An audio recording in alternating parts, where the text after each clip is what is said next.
It's tarot story time. Hello, my beautiful magical babies. Tonight we are talking about Turandot. She corresponds with the Queen of Swords that we pulled this morning. The story is from China. It is an Arabic folk tale, and it is a little bit scary. Okay.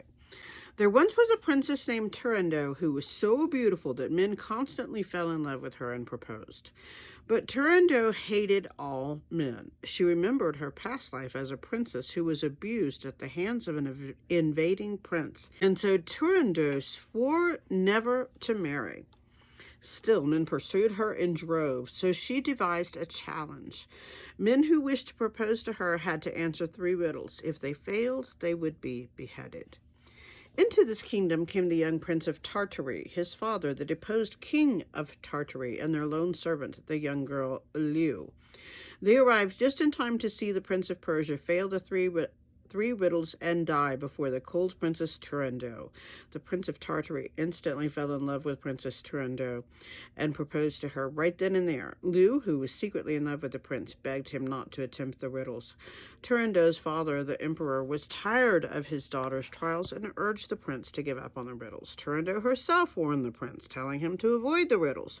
The prince paid them all no heed and proceeded to correctly answer all 3 riddles. Surprised at his success, Turandot was trapped. She cried and begged her father to help her break her oath to marry the prince. The emperor told her she was bound to keep her word. The prince, moved by Turandot's tears, offered his own challenge. If she could find out his name by dawn, she could kill him. So Turandot sent out her ministers to discover the prince's name, but no one knew it. Finally, they brought forward the servant Liu and demanded that she tell them the prince's name. When she refused, they began to torture her. Still, she refused to speak, only calling the prince love. Finally, she fell on her own knife and died in the prince's arms. The prince, moved by Liu's compassion, rebuked Turandot for her cruelty.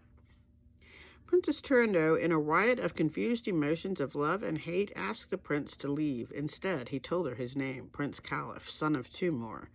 As dawn rose, the emperor asked Prince Turandot for the prince's name.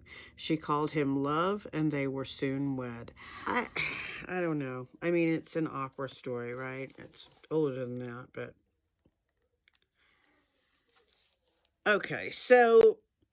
Queen of Swords represents ruthlessness and a cold, analytical enacting of force. Well, we certainly saw that with the story, didn't we? Keywords are detachment, strategy, and protection. Reflections. What are my convictions? How can I use logic and power to wield my emotions successfully? Am I being too clinical? What requires justice? How can I use my mind to protect what I hold dear? This morning when we first saw the card, I remarked that the queen being the heart of any suit, in this case the heart of swords, made me think of, if this card were to come up, I would say, what is the heart of this intellectual matter? What is the heart of these thoughts? What's at the heart of it? So, my darlings, that's it for today.